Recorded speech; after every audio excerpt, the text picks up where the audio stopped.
Good morning, students. So once again, Wednesday and weekly talk for English. Students, आज का जो weekly talk है वो थोड़ा सा मैंने काफ़ी स्ट्रिक्ट कुछ इसमें नॉर्म्स डालने की कोशिश की है. जैसे कि आज वीकली टॉक में मैं अपने और वीकली टॉक के बाद मैं टेलीग्राम ऑफिशियल चैनल पे 2 बुक्स अपलोड करूँगी. यस, 2 बुक्स में से मिनिमम एक किताब का आपको रिव्यू सबमिट करना है. अगर आपको लगता है कि मैम मेरी बैच ख़त्म नहीं हुई है तो आप जो फर्स्ट बुक है जो थोड़ी इजी लेवल की रहेगी आप वो रेफ़र कर सकते हैं. वहाँ पे मैं लिखूँगी फॉर बिगनर्स स्पेशली. और दूसरी एक किताब है जो बच्चों का जिनकी बैच ख़त्म हो चुकी है और जिनकी रीडिंग भी अच्छी खासी है, so they can go for the other book. And it is compulsory कि चाहिए किताबें आपको पसंद आए या ना आए, आपको 2 चीज़ें करनी है. सबसे पहले तो इसका रिव्यू सबमिट करना है आपको मुझे टेलीग्राम के थ्रू, व्हाट्सएप के थ्रू फ़ोटो क्लिक करके भेजिए, या अगर आपके पास कुछ भी नहीं है तो एक पेपर पे लिख कर उसको आप संभाल के रखिए. जैसे ही लॉकडाउन ख़त्म होगा वो रिव्यू मैं आपसे ले लूँगी. सेकंड, आपको मुझे टाइम बताना है कि कितनी देर में ये किताब आपकी ख़त्म हुई है, कितने घंटों में ये किताब ख़त्म हुई है. अगर आप एक दिन में 1 घंटा पढ़ रहे हैं और 5 दिन किताब चली तो मतलब 5 घंटे. एक दिन में 3 घंटे पढ़े, अगले दिन 2 घंटे में ख़त्म कर दिया, यानी 5 घंटे. So you just have to mention how many hours have you read to complete the book. So again I repeat, I want 2 things for this week. The first is at least 1 book you have to complete minimum, along with the review as well as the time required to complete the book. दोनों mention करना है, review पर ही लिख कर देना है. Second, अगर आपको लगता नहीं मैम मैं दोनों ख़त्म कर सकता हूँ because I want to really do something extra and I really do want to do something more because I want achieve results, तो बिल्कुल आप दोनों किताबें ख़त्म करिए. डेट डालना है, दोनों के रिव्यूज़ लिखना है और दोनों का टाइम मेंशन करना है कि कितने घंटे में आपकी ये किताब ख़त्म हुई. Okay, so you have to now note down time because as I repeat again, book reading will always benefit you with speed देगा ये आपको. Okay, so you have to complete the task for this week. First thing. Second, last week हमने celebrate किया था spot the error week, grammar week. इस week हम start करेंगे Wednesday को close test week. We are going to start again with close test. I repeat again, it's close test week. Close test के बारे में मैं थोड़ा सा आपको बता दूँ इसको कैसे solve किया जाता है. पहले close test को आपको कभी भी याद रखना है. सबसे पहले अगर close test एग्जाम में आया तो उसके सबसे पहले क्या देखते हैं आप? ऑप्शंस. अगर आपको उसके ऑप्शंस के मीनिंग आते हैं तो फिर आपको क्लोज टेस्ट पढ़ना चाहिए. अगर आपको लगता है नहीं मैम मुझे क्लोज टेस्ट के ऑप्शंस के मीनिंग ही नहीं आते हैं, then you have to completely skip the cloze test. Never ever start reading the cloze test first without looking at the options. The strategy for solving cloze test is look at the options first. अगर आपको options के meaning आते हैं, ऐसे नहीं कि 10 अगर उसने ऑप्शंस दिए हैं, 10 क्वेश्चंस दिए हैं, 10 ब्लैंक्स दिए हैं तो 10 के 10 आना चाहिए. बट 10 में से 5-6 भी आते हैं, 10 में से 8 आते हैं, 10 में से 3-4 भी आते हैं, तो ठीक है, you should attempt the cloze test. 5 options हैं, 5 क्वेश्चंस हैं, 5 उसके क्लोज टेस्ट के ब्लैंक्स हैं. अगर 5 में से 3-2 भी आते हैं तो then you should go further. But 5 में से 1 भी नहीं आता है, reading the cloze test will then make no sense. So first look at the options for the closed test. Second, read the closed test first. Okay, without focusing much on the blanks. Read the closed test completely. पूरा closed test अच्छे से पढ़े. closed test पढ़ने के बाद उसका general idea निकाल लें आप कि ये closed test किस चीज़ के बारे में है. जनरल आइडिया निकालना क्यों इम्पॉर्टेंट है? स्टूडेंट्स, वर्ड मीनिंग एक चीज़ होती है जो आपको पता है, दूसरा होता है वर्ड का यूसेज. जैसे कि मॉब एंड क्राउड.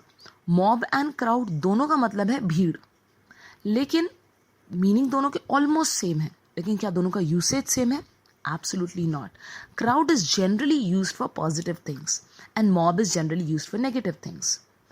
वैसे ही एम्पैथी, सिंपैथी दोनों का मतलब है दया, दया दिखाना, किसी के लिए मर्सी फील करना. बट क्या दोनों का यूसेज सेम है? नहीं. Sympathy is a lesser degree of empathy, you can से. किसी को आपने मदद की, सिंपैथी, लेकिन आउट ऑफ द वे जाके मदद की, that it means it's empathy. So meanings अलग हैं दोनों के, मतलब मीनिंग्स ऑलमोस्ट सेम है लेकिन यूसेज अलग है. Next word is again avenge and revenge. Avengers, Revengers, ये मैंने आपको बताया था. सेम. सरप्राइज्ड, शॉक्ड, दोनों का मतलब है एकदम इंसान अचंभे में आ जाता है. Surprise is generally use for positive things. Shock is a neutral word, generally gone with the negative words. So anyways, word usage अगर आपको कंटेक्चुअल उसका जनरल आइडिया पता होगा तभी वर्ड यूसेज करना बराबर से आएगा। तो सबसे पहले क्लोज टेस्ट के ऑप्शंस देखेंगे, ऑप्शंस के मीनिंग अगर आता है तो क्लोज टेस्ट पूरा पहले रीड करेंगे। रीड करने के फ़ौरन बाद सेकेंड स्टेप उसका जनरल आइडिया आप निकाल लेंगे। जनरल आइडिया निकालने के बाद now again you will read with the blanks and try to fill it with the options. So इस वीक हम लोग सेलिब्रेट करेंगे क्लोज टेस्ट वीक।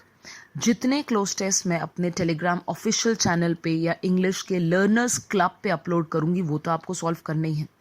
इसके अलावा कई वेबसाइट्स पे, ऑनलाइन वेबसाइट्स पे क्लोज टेस्ट अवेलेबल हैं। और जितना अगर आपने 2019 का क्लोज टेस्ट का पैटर्न देखा है, 19 क्लोज टेस्ट पैटर्न और 2020 की जो एक एग्जाम हुई है आरबीआई प्री, उसमें जो क्लोज टेस्ट का पैटर्न देखा है आप लोगों ने कि क्लोज टेस्ट अगर प्री में आ रहा है तो not more than 5 marks we have seen in 2019, और अगर मेंस में आ रहा है तो अगेन 5 to 6 मार्क्स। और 2019 के प्री में अगर क्लोज टेस्ट आ रहा है कुछ स्लॉट्स में, तो कुछ स्लॉट्स में क्लोज टेस्ट को रिप्लेस किया है पैराजंबल ने। पहले ऐसा था कि एग्जाम में cloze test along with parajumble used to come, but now what we are seeing the trend is cloze test is being replaced in some slots with parajumble.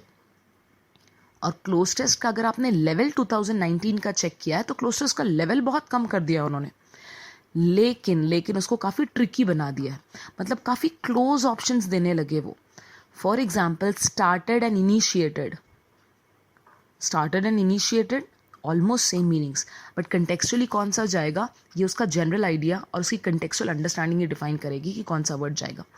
So as far as cloze test is concern, 2019 में एक trend हमने देखा कि options काफ़ी easy हैं, words high frequency words ही हैं, ऐसे words हैं जो आप नॉर्मल रीडिंग में आते ही हैं आपके, बट उसका यूसेज। तो स्टूडेंट्स जब भी आप कोई न्यूज़पेपर पढ़ें, जब भी कोई किताब पढ़े, जब शब्दों से गुजरो तो देखो कि इस कॉन्टेक्स्ट में ये शब्द बार बार आ रहा है, मतलब इस शब्द का यूसेज इसी कॉन्टेक्स्ट में किया जाता है। तो पढ़ते टाइम थोड़ा सा ध्यान रखें कि शब्द कैसे और कहाँ यूज़ होते हैं। क्लोज टेस्ट सॉल्व करते टाइम स्टूडेंट्स आप ध्यान बिल्कुल स्पीड पे ना दें, सबसे पहले ध्यान एक्यूरेसी पे दो। अगर एक क्लोज टेस्ट सॉल्व करो 7 मिनट्स लग रहे हैं, 8 मिनट्स लग रहे हैं, चलेगा, बट कोशिश ये करो कि मेरी एक्यूरेसी 90% आ रही है क्या, 80% आ रही है क्या, तो आप ठीक जा रहे हो। क्योंकि कभी भी याद रखो students, accuracy is the first step and then comes down speed. तो आप कभी भी पहले स्पीड के चक्कर में ना जाओ, try to focus more on accuracy first and then later speed. तो कोशिश ये करो आप जितना हो सकता है कोशिश ये करें आप कि 90% कम से कम क्लोज टेस्ट में एक्यूरेसी आना चाहिए। As far as cloze test is concern, cloze test में generally this is the most high, you can say it's a very highly scoring question. बहुत ज़्यादा स्कोर इसमें बच्चे ऑब्टेन कर सकते हैं। First, second, it is one of the students favourite question. Last but not the least, cloze test में सबसे major role होता है वोकैबुलरी का, सेकेंड इंपॉर्टेंट रोल होता है रीडिंग अंडरस्टैंडिंग का, and last but not the least grammar के कुछ रूल्स यहाँ पे काम आ सकते हैं। बट आपकी वोकैबुलरी आपको अच्छी करनी चाहिए। वोकैबुलरी के लिए again I repeat students, I hope you are referring the Merriam Webster dictionary का क्विज। उस क्विज में लेवल्स हैं, for beginners, for intermediate, for advance. तो आप बिगनर्स लेवल के लिए, आप इंटरमीडिएट, आप एडवांस के लिए मरियम वेबस्टर डिक्शनरी में एक क्विज आता है MW क्विजेस। अगर उसमें के 10 वर्ड्स भी आपने किए दिन में, that is more than sufficient. और आप अगर देखोगे मरियम वेबस्टर डिक्शनरी का क्विज, वो क्विज रिपीट नहीं होता है। If I solve one quiz once, next time जब सॉल्व करने जाऊंगी तो दूसरा क्विज आएगा। वो कैब 24 ऐप में वही क्विज रिपीट होता है।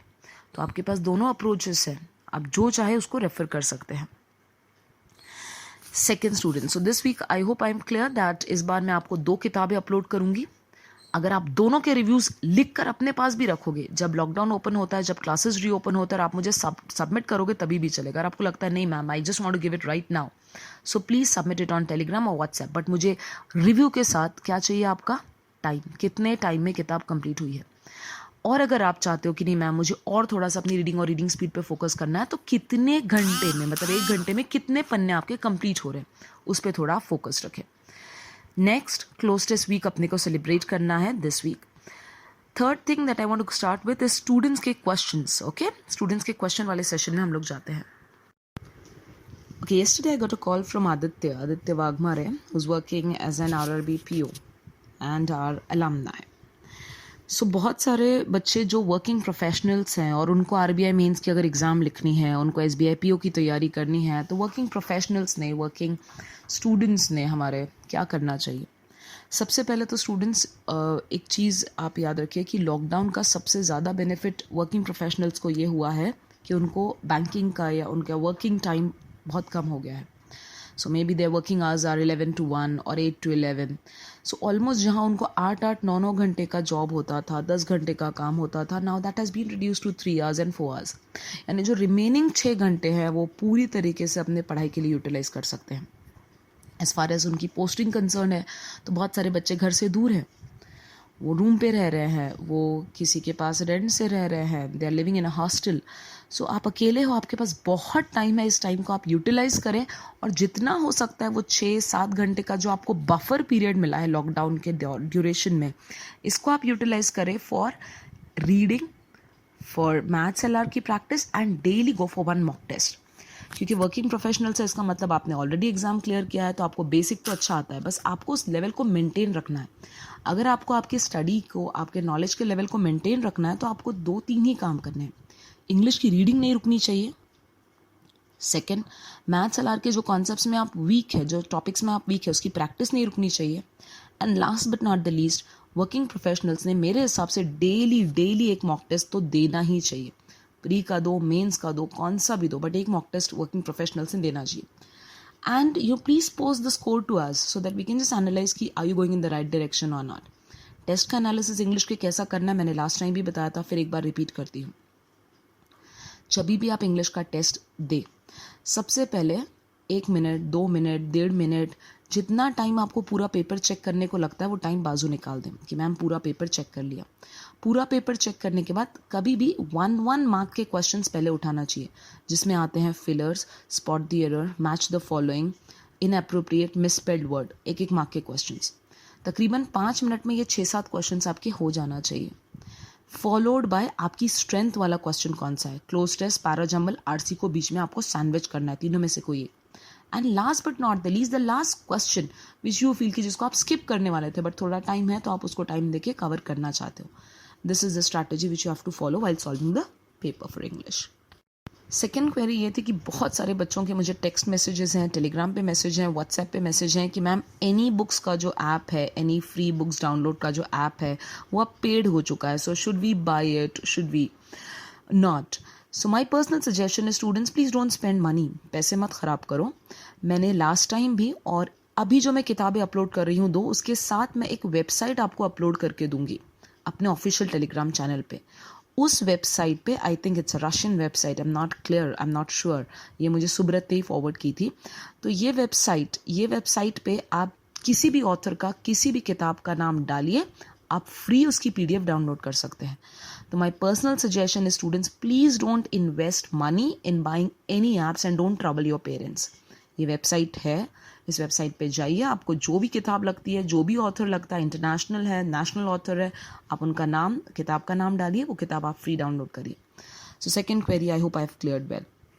Let's go for the next questions.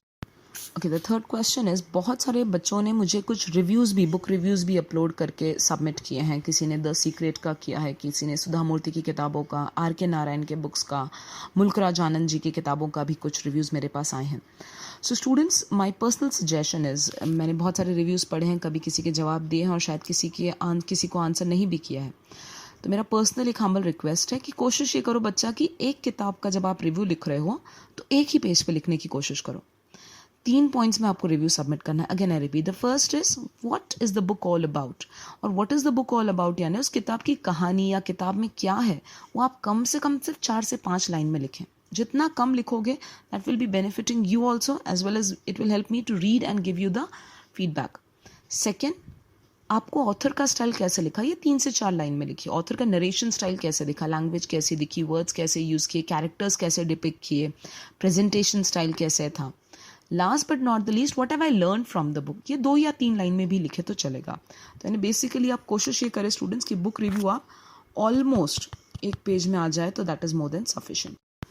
Students, majority of the students जिनके रिव्यूज़ मेरे पास आए हैं उनके रिव्यूज़ में ग्रामर मिस्टेक्स हैं, स्पेलिंग एरर्स तो है ही है, थोड़ा सा नरेशन में या राइटिंग स्टाइल में भी इश्यूज़ हैं.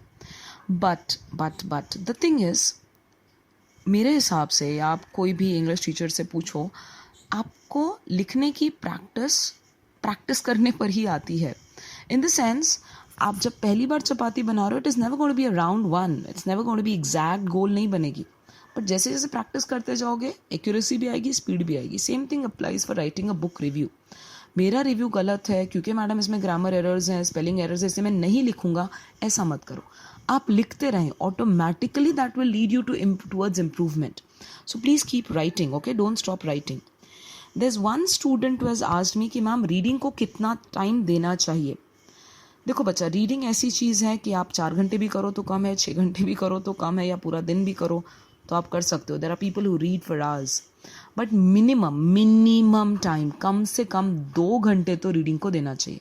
अब 2 घंटे में 1 घंटा आप बुक रीडिंग करें, 1 घंटा न्यूज़पेपर या ब्लॉग रीडिंग करें, चलेगा. आप दोनों घंटे बुक रीडिंग करें, चलेगा. आप दोनों घंटे न्यूज़पेपर रीडिंग करें, चलेगा. बट एटलीस्ट मिनिमम 2 आवर्स तो आपको रीडिंग को कम से कम इस टाइम पे देना चाहिए. That was a query. Another is, ma'am class कब स्टार्ट होगा? This was a question from Ritu. बच्चा, क्लास तभी स्टार्ट होगा when ऑफिशियली गवर्नमेंट अनाउंसेस कि now you can start up with your classes. Coaching classes हैं, स्कूल्स हैं, colleges हैं, universities हैं.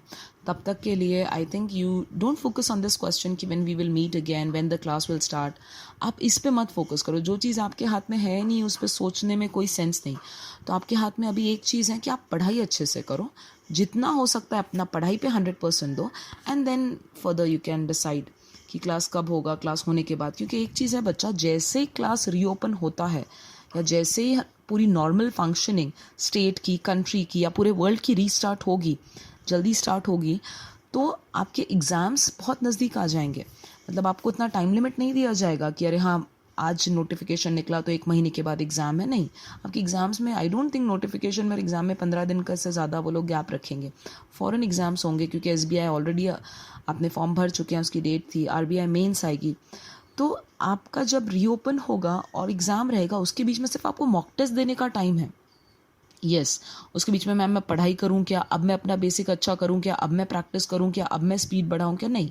तब सिर्फ मॉक टेस्ट और एनालिसिस चलेगा वो 15 दिन में.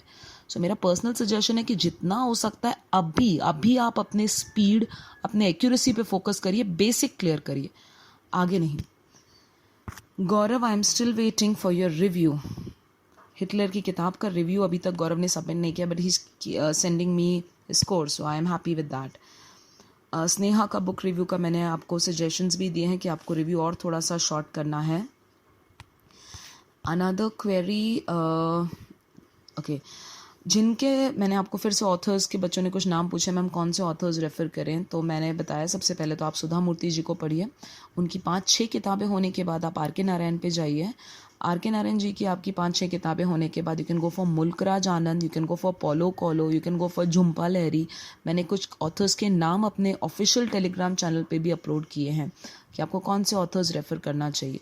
सो वो आप रेफ़र करें. वेबसाइट में आज फिर से अपलोड करूँगी उस वेबसाइट पे. बट पहले मेरी 2 किताबें इस वीक की आप ख़त्म करेंगे, उसमें से मिनिमम 1, और फिर आपको लगता है हाँ मैम मेरे 2 किताबें भी हो गई आपने जो दी, अब मैं कुछ और पढ़ना चाहता हूँ, then you can refer whatever you want. So I don't mind. what have you learned from the book? Please, I want that kindly mention कि what have you learned from the book. वो आप मत रोकिए, आप उस पर please mention करिए. बहुत सारे बच्चों ने अपने आप को रजिस्टर भी किया है टेलीग्राम चैनल पे. So my humble request to you students is that कि प्लीज़ आप अपने आप को सुबह 8 से लेकर 10 बजे तक ऑनलाइन रखिए. जो क्वेश्चंस मैं अपलोड कर रही हूँ कम से कम उतने तो भी आप सॉल्व करिए, बिकॉज क्वेश्चंस मैं प्री मेंस के हिसाब से, RBI मेंस के हिसाब से, RBI SBI प्री के हिसाब से अपलोड कर रही हूँ. Please don't skip that part students. So at least keep solving that. Okay, there is a question from Pooja. Ma'am मेरा समटाइम्स फिलर्स में एक्यूरेसी 100% आ रही है और समटाइम अच्छी नहीं आ रही है, और एरर्स भी सेम सिचुएशन है, और अभी मेरी पढ़ाई बुक रीडिंग और न्यूज़ आर्टिकल रीडिंग और वोकैबुलरी क्विज चालू है और इंग्लिश क्विज और मॉक टेस्ट. सो कभी भी एक चीज़ याद रखो स्टूडेंट्स, अगर आपकी एक्यूरेसी में या आपके स्कोर में फ्लक्चुएशंस देखे गए हैं, फ्लक्चुएशंस इस कंसिस्टेंसी नहीं है, ऊपर नीचे हो रहा है स्कोर, और अगर ऊपर नीचे भी हो रहा है तो कितने नंबर से हो रहा है. 3 मार्क्स का अगर स्कोर का डिफरेंस है कि कभी 23 आ रहे हैं तो 20 आ रहे हैं, कभी 20 आए तो 17 आए, कभी 17 आए तो 21-22 आए, तो उसको डिफरेंस नहीं कहते, उसको फ्लक्चुएशन नहीं कहते. फ्लक्चुएशन कहते हैं कि सडनली कभी 20 है तो 11 है, कभी 7-8 का स्कोर है तो कभी 15 का स्कोर है. कभी 15 का है तो कभी 25 का स्कोर है. These are fluctuations. फ्लक्चुएशंस अगर स्कोर में आ रहे हैं, कंसिस्टेंसी स्कोर में नहीं है, तो इसके दो मेजर रीजंस हैं. सबसे पहला रीज़न है तुम्हारा माइंडसेट. अच्छा माइंडसेट रख के स्कोर दे रहे हो, इसलिए 25 का स्कोर आ रहा है, 21-22 का स्कोर आ रहा है. चिड़चिड़ है, स्कोर पढ़ाई नहीं हुई है, ऐसे ही नेगेटिव थॉट्स के साथ अगर एग्ज़ाम के लिए बैठे हो तो डेफिनेटली स्कोर कम आएगा. तो सबसे पहले फ्लक्चुएशंस अगर स्कोर में आ रहा है तो फर्स्ट रीज़न होता है कि तुम्हारा mindset.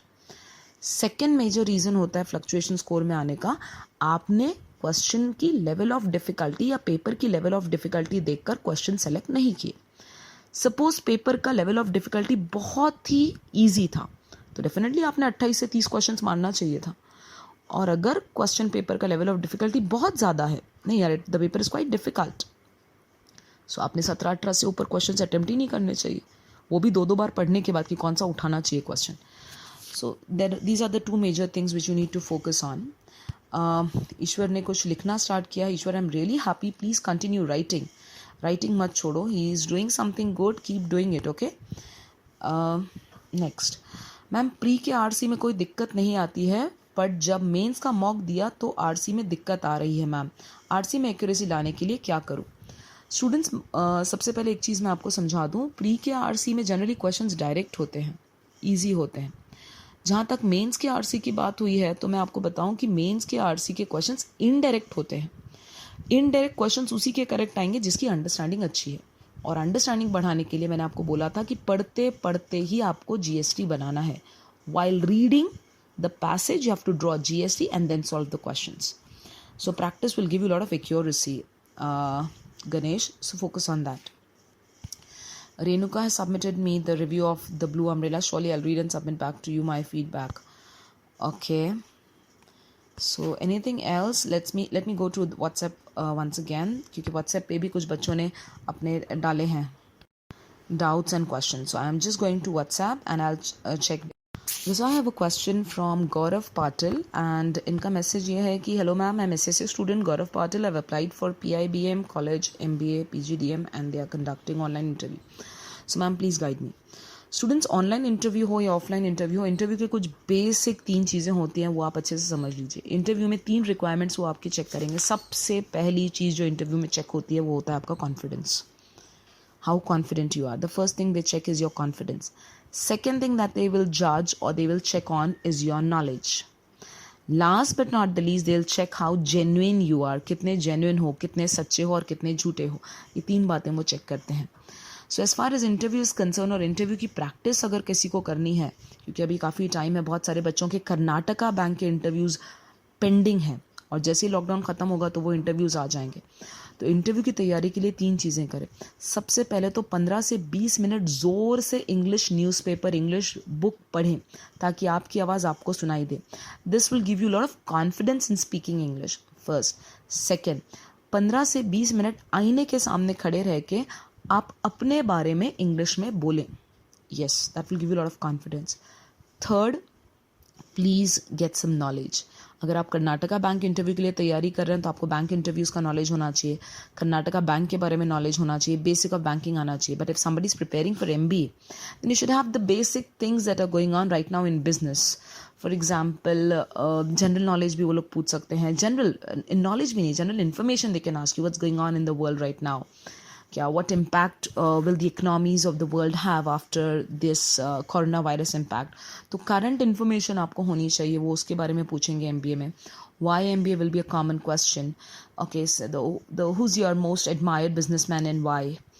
Why you want to do MBA, then who's your most admired businessman and why. ऐसे जो जनरल क्वेश्चन है ये आपको पूछेंगे. जेन्युइननेस इज, अगर आपको आइडिया है तो बोलो हाँ मुझे आता है, नहीं आता है तो I am so sorry sir, I don't know, और I am so sorry, I can not recollect it right now. As far as your graduation knowledge is concerned, they might ask you. अगर आप BCom है तो उसके ऊपर पूछेंगे, MCom है तो उसके ऊपर क्वेश्चंस आएंगे, अगर आपका इंजीनियरिंग बैकग्राउंड हुआ है तो they might ask you on that. तो बेसिक नॉलेज आपको आपकी ग्रेजुएशन का भी होना चाहिए. As far as MBA interviews are concerned, you should be aware of your SWOT analysis. SWOT is your strength, your opportunities, your weakness and your threats. या आप लिख के निकालो कि मेरे में क्या अच्छाइयाँ हैं, क्या बुराइयाँ हैं, मेरे हॉबीज़ क्या हैं, मैं लाइफ से क्या चाहता हूँ, मैं क्या बनना चाहता हूँ, मैंने कौन सा रास्ता अपनाया है. ये कुछ क्वेरीज़ हैं जो आप लिखिए इसके answers and then you can submit it also Gaurav to me through WhatsApp and I will check and let you know. So there's one more query coming up from yes, can you please suggest me an app for reading English novels? तो मैंने एक website फिर से आज मैं upload करूँगी. बहुत सारे बच्चों के वही थे मैसेज कि मैम कोई बताइए so that we can go for it. Subrat, ma'am, I'm not participating in English group activity as there are grammar things discussed. So I get more confused when learning grammar. But doing daily RC, vocab, etc. stuff, is it okay? No. Do I need to participate there? Yes, it's very important कि आपको Telegram channel पे participate करना है. Reason at least अगर आप उसमें अपने queries नहीं डालते हो तो जो क्वेश्चंस मैं डाल रही हूँ उसके आंसर्स मुझे आपसे चाहिए. बिकॉज मैं जो क्वेश्चंस डाल रही हूँ वो आने वाले एग्जाम्स के लेवल के हिसाब से डाल रही हूँ. वो क्वेश्चंस में आपकी एक्यूरेसी कैसी है उसमें अगर आपको कोई डाउट्स हैं तो आप प्लीज़ पूछिए. But please be active on the Telegram channel. Okay, so I think that's it. Okay, I'm getting only this book on Telegram channel by Sudha Murthy. Ma'am, can you suggest some more books of Sudha Murthy? Sudha Murthy की काफ़ी किताबें upload की है. The Old Man and His God, The Mother I Never Knew, The Day I Stopped Drinking Milk. So you can refer those books also. Okay. Let me go with one more query. Yes, एक review मुझे काफ़ी अच्छा लगा. It was written by, I don't have the name of the child, but इन्होंने review लिखा था महाश्वेता का. The review was very short and sweet and I really liked that review. That was a good one. Any book version आप नहीं खरीदें, मैंने ये आपको पहले भी इन्फॉर्म कर दिया है. Again the same question, should we buy it? Life's Amazing Secrets. This was a PDF which is uploaded by Poonam and she suggests that this book should be read by everybody. So surely I will make a point that people read this book. R.K. Narayan के बाद Ruskin bond को आप refer करें. Ruskin bond की भी काफ़ी किताबें upload की है एंड काफ़ी अच्छा है उनका भी कलेक्शन रस्किन बॉन्ड का. प्रसाद का मैसेज आया था. सो नाउ प्रसाद वांट्स कि ma'am what should be my study plan for RBI mains. For RBI mains those are preparing for English, once again 2 RC होने चाहिए, वो कैप का क्विज होना चाहिए, न्यूज़पेपर के 5 आर्टिकल्स और डेली एक इंग्लिश का मॉक टेस्ट होना चाहिए. Students who are very much focused for RBI mains.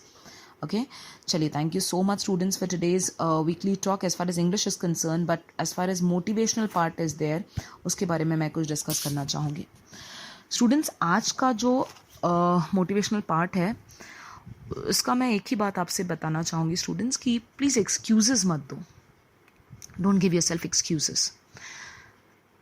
It's nothing wrong in doing something bad, but it's more important in doing something.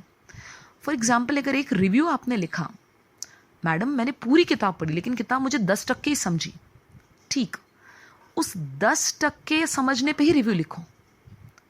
गलतियां हैं तो ठीक है, चलेगा, ग्रामर गलत, स्पेलिंग गलत, but at least try. I was just watching a TED talk मैं सुन रही थी. उसमें एक बहुत अच्छी चीज़ उन्होंने मेंशन की.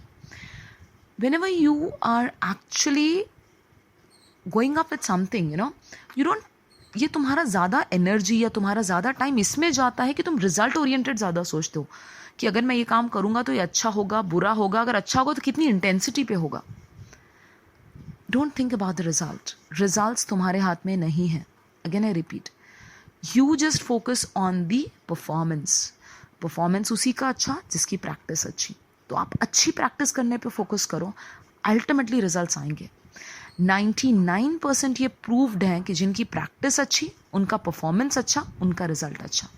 1% लक फैक्टर है, बट वो 1% ही है स्टूडेंट्स. और majority of the people are following in that 99% category. जिनकी प्रैक्टिस अच्छी, उनका परफॉर्मेंस अच्छा और उनका रिजल्ट अच्छा. So please don't focus on what will be the ultimate outcome of my practice and my performance. That ultimate outcome is not in your hands. जो आपके हाथ में है नहीं तो उस पर सोच के कोई मतलब नहीं. Okay, students? So this week we will focus more on practice. We will focus more on performance. We will be celebrating close test week and wish you a very, very, very safe and a healthy week ahead. Okay, students? Stay home, stay safe, keep reading and keep performing because you have to get the result. Okay, students? So keep practicing and keep performing. Thank you so much, students. Have a nice day.